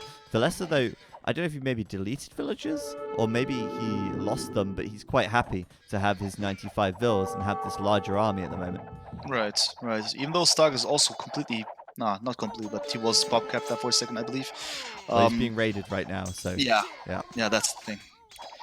This is quite unfortunate for him. The right-hand side is still okay, kind of a stalemate. As long as the stalemate takes place, he can get the gold. But at the same time, it is just Villese making more progress, I feel, with those frequent ratings, and Stark just stagnating. He wants to march forward, though, as he's aware of the very situation, though he's now missing the siege, actually, to march forward. He went for siege rams. Have we seen a single siege ram so far? Well, at least not being utilized correctly. Instead, we saw a couple of traps here and there. That was more of a coherence, comprehensive, procedure of Villese here, at least for now.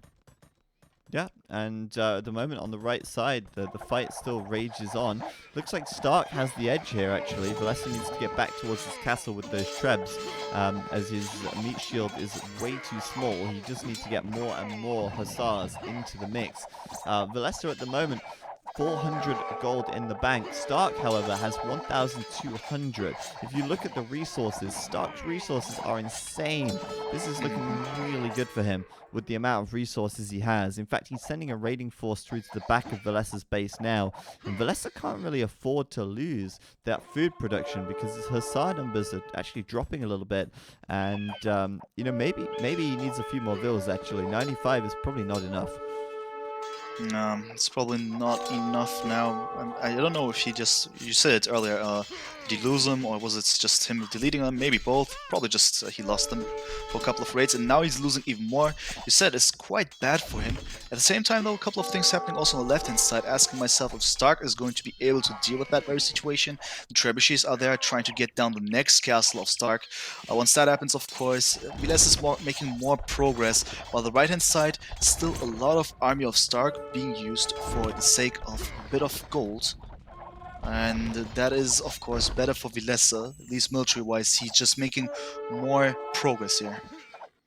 Yeah, and at the moment, both players pop capped. It's a very even game, but Villese has much larger military and much larger potential to do damage at the moment. The problem is, will he have the economy to replenish it? At the moment, his eco looks pretty nice. Nothing to worry about there. And it looks like he's trying to make a raid through the middle, while on the right side, Villese storms forward with the Hussar, allowing his own Mangudai to do damage from the left side as well. So it's quite nice. And I think Stark here is going to get backed up pretty tightly into this corner. Villese is really pushing it hard. Oh, that's really bad. That's really, really bad for Stark, I guess. Also, not too much gold that he's currently protecting with that one. That's a tie with 275. That's better than nothing, of course, in this stage of the game. But still, Stark is not able to just achieve too much with that, even though right now I like it because now Villese is losing a bit. The military count is now equal. Stark with better economy, at least number-wise, seems healthy for the Brazilian player. Asking myself though if he's going to be successful. Seems like it because the raiding to the south also at least achieves some kind of stuff, keeps Villese busy. If he proceeds to keep this one up, this whole pressure, he can win, but we will see. Yeah, at the moment, Villese here has 3 corners of the map, which is quite significant, but it doesn't mean that Stark isn't raiding, because Stark can run through the middle, as he keeps doing with those Hussar, and actually finding villagers still. So even though Villese owns most of the map, Stark can still raid. At the moment, though, Stark really playing very passively with his Mangudai until now. He's starting to push out across the middle. He's starting to move out a little bit more. And Stark's resources, it's looking so good for the late game. If you look at that, 1,500 gold compared to Villese's 77. Long term, Stark's pretty set here. So I do like this a lot, as both players are trading blows with those Hussar. Indeed. The way it's developing quite equal. Villese is now in Stark's base and trying to go for the raiding. At the same time, Stark trying to do the same with a lot of Hussars, but he's being chased by Villese at the same time. Question then is who's going to be more effective? We reach the stage in which not much gold is left, at least natural gold that is, and just relic gold is going to be the only sponsor for the players. So more and more Hussars we will see, less Mangadai. The Mangadai are going to be even more precious because of that. Question is, of course, who keeps up the pressure long enough, and who goes for the raiding frequently enough. Well, this is a good opportunity for Villese to strike on the right side, actually. He's actually deploying his trebs right there now to try and hit that castle. Stark was kind of distracted by the raid, but then on the left side, Villese lost 3 trebs as well, which I didn't see. Expensive. But yeah, exactly. He can't really be affording to lose gold like that when he doesn't have the gold to lose. Villese's eco is at the absolute limit right now. Stark has a lot of resources in the bank, yet somehow Stark isn't even at pop. I don't understand how he's not got the production, but he's probably not queuing buildings as much as he could. There you go, case in point, all of the stables are idle. But that's costly, right? Because he's actually got the resources, but he's not spending them. Yeah, 1.6k gold, for instance, right? What does he do with that? He could at least produce countless of these Mangadai, but instead he doesn't do it deliberately, I guess, because he wants to spend more resources on the SARS, because he has some specific plan, I guess. He does it on purpose, of course, but the question is why exactly? And also, just asking myself if this is going to be too healthy for him. Villese once again progressing on the right-hand side, pushing Stark back into his base. Not completely, but still, it's scary enough for Stark, it seems. On the left-hand side, another trebuchet. More and more trebuchets for Villese going down, interestingly. Or is it going down? Yep, that's gone. That's gone. Alright. So we'll have to see if Villese is going to be successful or Stark, but it seems that now, at least movement-wise, looking at the minimap, Blue is slightly taking over again. Question is this permanent or temporary? Yeah, and I feel like it shouldn't be possible for Villese to be... Yeah, I mean, this is really poor. I mean, Villese shouldn't be able to push like this when Stark has... Look at his resources, man. How is he not at 200 out of 200 here? It's not good for him. He's either idling his buildings or he's not got enough buildings, one or the other.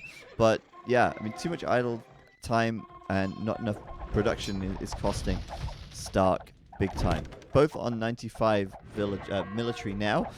It's Villese who's now dipped below the 200 population mark as Stark finally does queue his buildings out, and now Stark is up to 200 again. It took him a long time to get there though. It really did.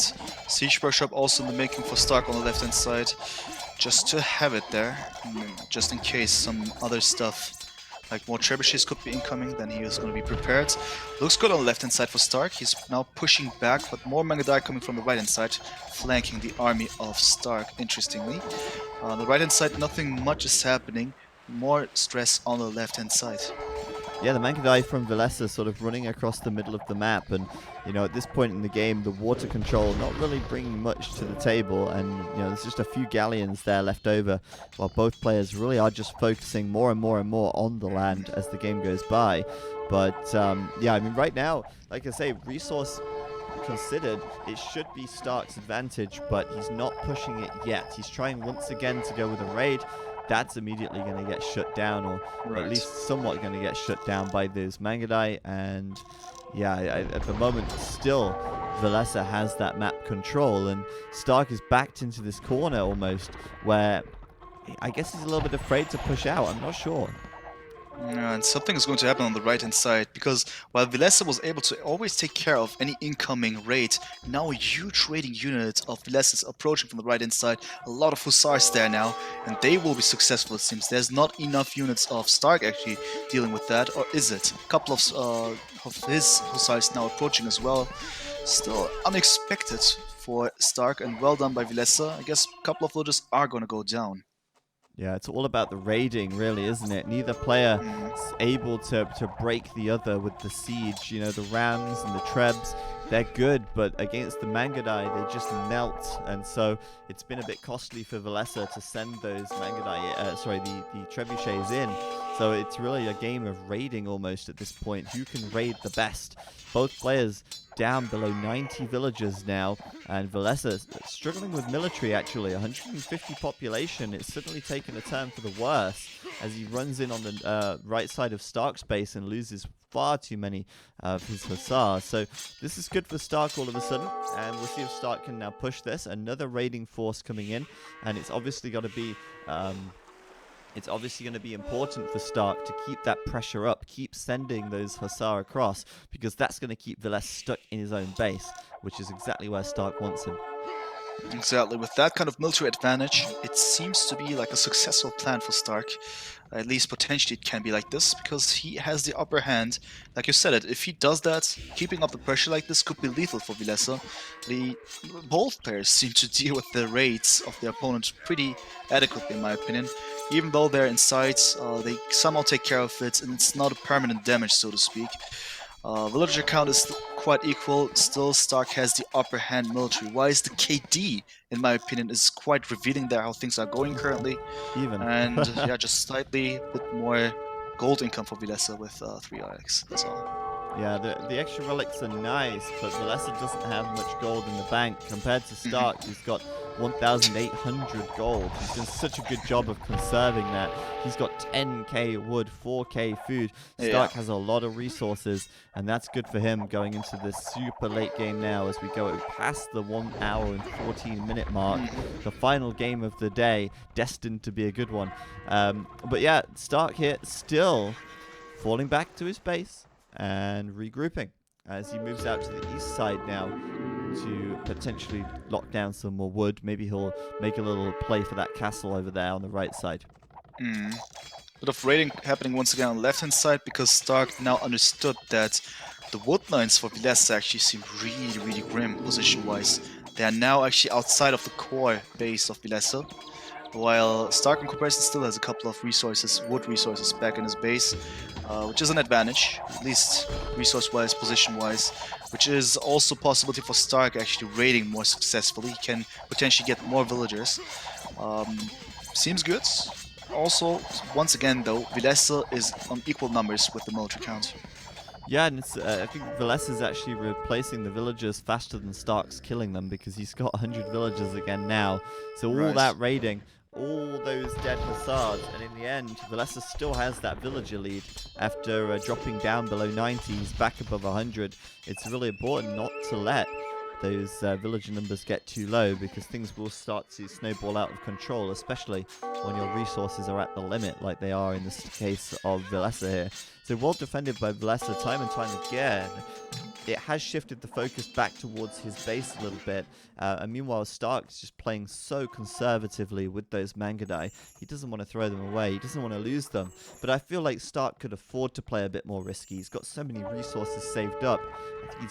He's got to take a risk at some point. Raiding is not necessarily risky. It's guaranteed to distract your opponent, and you're throwing away some trash units which don't really cost you very much. What is risky is committing your Mangudai to a fight and pushing hard, and st4rk is not doing that right now, so I'm not sure how this game's going to progress until one of these players grabs the bull by the horns and actually plays.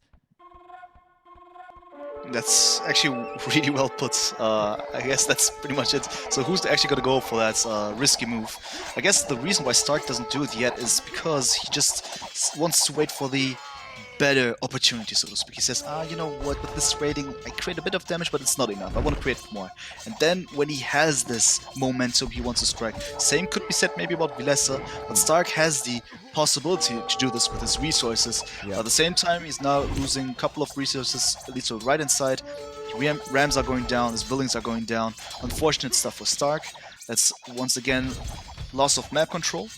And then though, on the left hand side, finally st4rk is marching forward, about to take down the castle. At least that's the big intention here. Sitting on that hill will be nice, because Villese potentially not going to be able to take it over again. But the siege rams need to hurry up, just two of them. Yeah, people in the chat asking why they're not going for skirms. I mean, well, there's so many reasons not to go for skirms here, really. Yeah. They're far too slow. I mean, look at the composition. It's Mangadai and Hussar. Very fast units, very fast-paced game. Skirms, you have to use them defensively at home.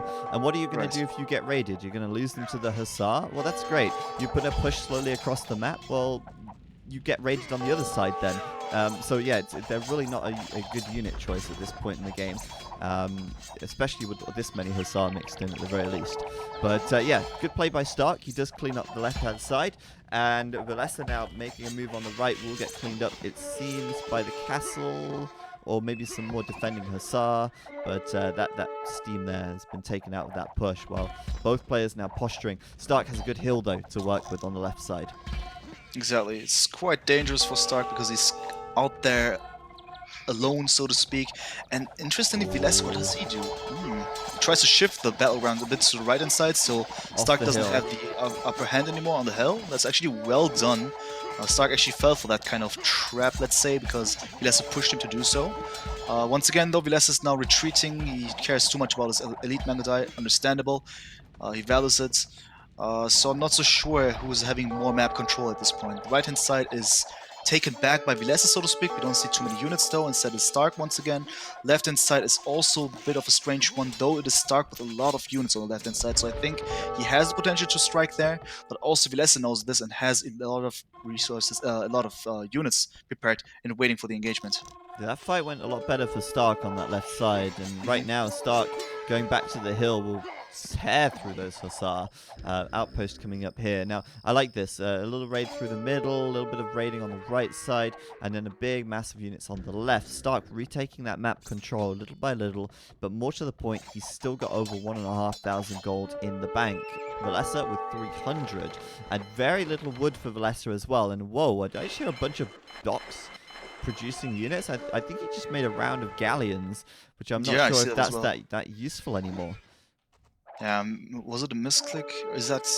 No, it's not a misclick. He's producing them even. Yeah. One dog is still producing a galleon. Okay, maybe he... Not sure about that. I don't know. Yeah, I don't know. Just one woodline that is maybe vulnerable to that. I don't know. Man, this game could still go either way. Look at the scores. Sure. There's literally 300 point difference between them at an hour and 20 minutes in, which is insane. I'm just shocked that neither player has managed to find a bit more of an advantage at this point. I feel like Stark has played really well over the last 20 minutes of game time. I think he's done a fantastic job of keeping the pressure up with the raiding and starting to make some plays.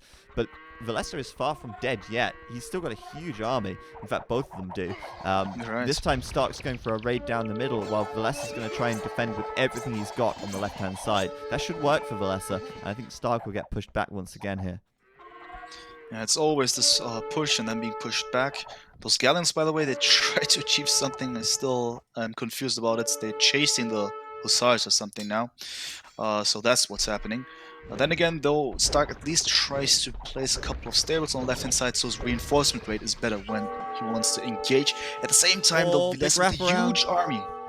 That's a huge wraparound. This is going to be a big trap here. This for Villese could be game-changing. This game is so much about momentum. At the same time, though, there's a lot of raiding going on. Villese doesn't have anything to deal with that, while the big fight rages on the left-hand side. A lot of Hussars in the front. Villese, this is huge. Look at that military count changing rapidly as Villese chases those units down, cuts off the reinforcements as well. And that's a 20 military lead for Villese after that engagement right there. That was really well done by Villese. Just avoiding the contact first of all and striking from the north. That was quite unexpected by Stark. He lost a lot of Mangadai with that engagement. He also couldn't operate with the siege ramps adequately. So that's actually nicely done. Maybe this could be the opportunity for Villese to use this momentum and strike back once again. He is trying to do so on the right-hand side. I'm just trying to determine how many units Stark has in order to protect himself from any kind of potential ratings. Not too many. This is crazy, man. This is crazy. It's mad because that fight for Villese was so good. You know, that's how he's going to start to reduce the gold count of Stark here. I'm amazed because Villese's resources are still so low. He's spending absolutely everything. It's a fantastic eco balance that he's found here in this game as he now continues to raid a bit more. They're trading blows. You know, left uppercut from Stark, right punch to the face from Villese. They're both bruised and bloodied here, but they're still going. And it looks like once again on the left side, some development right here, but Villese with a lot more stables to reinforce. Yeah, that's for sure. It seems like Villese now has this window of opportunity. It's quite a huge one. To the left-hand side, once again, the numbers of Magadai are slightly dwindling here for Stark. Villese uses his actually quite nicely there. A couple of Hussars coming in from Stark, but I feel that Stark is now about to, I don't know, crumble slightly. The villager count goes down. The villager count is still good, don't get me wrong, but 70 though. It's not 90, it's 70. That's kind of dangerous now. He's got a lot of resources banked up, so it's okay for Stark to lose a few more vills. He can replenish them. On the right side, he's making a play to take down the castle, while on the left, Villese doing a great job. And I've got to say, the biggest thing that I'm most impressed about Villese here is the fact that he's preserved his Mangadai. He's not thrown them away carelessly. He's been very careful with how they're being used. But on the right side, yes, the castle goes down. Does that benefit Stark enough? I don't know. He's going to end up losing most of those rams, while on the left side, you know, Villese's still trading very well. And look at the difference in the KD all of a sudden. You know, it's a 200 advantage for Villese when it was quite even earlier on. But you know what, Zach? I just checked out Stark's resources. He at least has 1k gold, so he can maybe produce a couple of Mangadai if needed. Yeah, it's quite impressive, really, isn't it? He's still got the gold. He's doing a really good job. You know, he's playing for the long game. But at the moment, he's just, like I said, not been able to take a decisive engagement. If it's whether or not it's because he's just not got the reinforcement capability, he needs more forward buildings, whether or not he's just not got the confidence to get all of his army together into one death ball, invest his 1,500 gold that he had into Mangadai, and make one big push. But he's getting cleaned up on the left-hand side, and that is a problem because his population is dropping quickly down toward 100, and once you get below 100 at 1 hour and 30 minutes, you're really questioning what you're doing in the game at that point. So Villese, huge victory on the left-hand side, and that could be converted into a game win for the blue player. Exactly. Look at the military count, 115 to 44. The economy seems good for both players. I mean, equal, but that's an economy you have if you have that much of military. But 44 military, as you said it, will be a tough one to reinforce. It's going to take a lot of time that Villese now has to strike forward. He is aware of this. You see how much he goes forward now with all of his Hussars, Magadai even coming from the left-hand side. He's aware of the situation, that this is a huge momentum to make use of. And as you said, it also could be the game winner here. Absolutely. 80 Hussar on the map for Villese right now, while Stark has just 32. 17 Mangadai for Stark, Villese with 26. So Villese, huge advantage as he pushes forward on the right side, continues to be aggressive on the front, and the big undoing for Stark here now is going to be that he doesn't really have a position to fall back to. Villese, if you look, he's got the castle, he's got so many stables, whereas Stark's wide open here on the front. Yeah, to the right hand side. The raiding is happening. There's no unit.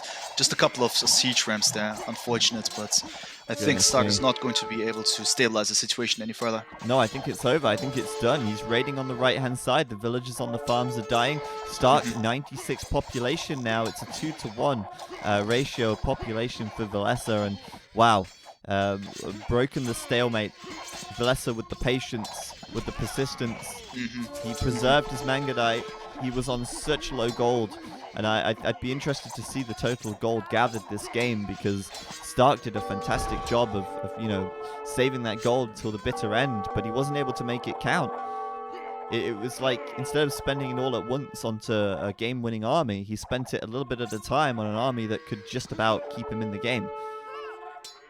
Yeah, it's extremely impressive how this all happened. As you can see, Stark has now spent all of his gold, just has wood left, and still he's crumbling completely. The TC is even going down now. That means that, of course, the voters have no safe spot to hide at when they're being raided. All in all, I think Villese did a great job. One thing that you said, persistence.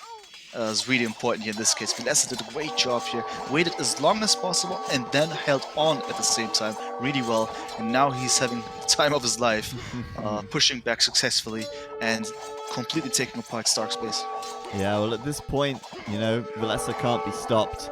And, Stark can do what he can to try and regroup and get his army back together. But those 32 horsemen will not stop this push of 120 from Villese. The raiding continues at the back, and Stark knows that this is over. He'll call GG any second now, I'm sure, as Villese brings this game home and brings EScapeAoE into the semi-finals. Really, really nice game to end the day, to be honest. I was wondering if we would get a game that, had that length to it, and there it was. GG called by Stark. GG. And a 2-1 victory for Villese. Well played. Well played. I mean, I cannot believe it's Villese. How strong. This gameplay was really nice. I thought, okay, Villese, Stark. Villese was always the shadow of the Max or something like this, but that's not true. Villese always played a huge role in the team games, but now we even saw his qualities in 1v1s against Stark, who's someone never to be underestimated, especially on full random type of maps where water is included. This is really strong play. I like this match a lot. Yeah. Really, really good. Let's take a look at the post-game stats for this game. Military, of course, we saw Villese pulling it back. 1,200 kills nearly, and 967 deaths. But the eco is what I'm most interested in. It's so interesting, right? Like, the gold collected, Villese had by far the most gold. And I think he had that because he controlled more of the map for longer, right? And Stark sort of saved that gold at the end, and that's the most surprising thing to me, because Stark had that 1,800 gold in the bank, while Villese had nothing and no gold on the map. It all came down to how Villese preserved, and the relic gold made a little difference, that one extra relic, but all in all, probably use of the market, good control of the map, and the undoing of Stark in the end was just perhaps not a commitment to spend his gold into making a push that could end the game. Yeah, indeed. Also, shout outs to the players for their nice map exploit rate, 100% and 99%. Hey. They used every bit of the map just to make sure that they can somehow achieve something. Beautifully done. Yeah, really well played by Villese. Enjoyable game. And we'll take a look at the brackets now, because we can see the semi-finals, which will be here on Saturday, next Saturday at 14 GMT, followed by the grand finals. They will be best of 5. So we've got Tim versus MBL in the semi-final 1, and Tato versus Villese in semi-final 2. Make sure you tune in for that next Saturday at 14 GMT. We're here every Saturday at 14 GMT with the ECL. Thank you for casting with me today, though. Really appreciate that. Feel free to post your stuff in the chat. I know the bot's been posting your Twitch link all day. Yeah, exactly. Thank you so much. First of all, it was really pleasant as usual. Really enjoy co-casting with you. Talk to Robo. Robo told me that I could maybe jump in real quick, say something here, because it's just a little announcement here. I'm gonna be having my tournament. That's the arena tournaments, the Demise Red Arena Cup. Just for information, guys, for everyone who's listening, I'm going to host that one at the end of March 30 and 31. A lot of nice co-casters I'm going to have on my channel, as well as, of course, the players that are currently invited to join me. And on top of that one, also created a tier list 1v1 on Arena with the help of many pro Arena players, so to speak, to back myself up with knowledge. Just for information, check out AoE Zone if you like, or check out my channel. You all know Nightbot has posted it quite some time. So thanks for everything. It was a great day. All right, awesome stuff. Yeah, looking forward to seeing your arena stuff. I take it you're a fan of the map. You're doing the Arena Cup and the Arena Civ tier videos. Sounds good. Yeah, try my best, of course. Yeah, I just thought, since we saw that many arena tournaments as well as mixed map tournaments, I just thought, all right, so let's just jump in with another type of thing, and that's the arena one. So this month, just one weekend, will be pleasant, I hope. We'll have to see. Awesome. Well, good luck with that, and enjoy. And thanks for casting with me as well. Robo's put the link to that in the chat. But yeah, thanks everyone for watching. Appreciate you guys tuning in. For those of you wondering why why other casters have casted in the week. It's because we are allowing people to stream the games live. And the reason for that is because there's two reasons. Firstly, the Chinese community. The Chinese community wants to stream the games live, and so we are saying yes, you can do that. So we changed the rules for that. And secondly, a lot of people want to see live games, and so we're giving them the option to see live games, while we still will give you the back-to-back recorded game action on Saturday without any interruptions or any delays or anything. So if you don't manage to catch the game at 10 a.m. on Tuesday, don't worry, you can catch it on Saturday with all the others. So that's really the game plan there. Of course, we appreciate that some of the games have been played and some people might know the results. I personally don't know any results, so casting these games for me is just like watching them live anyway.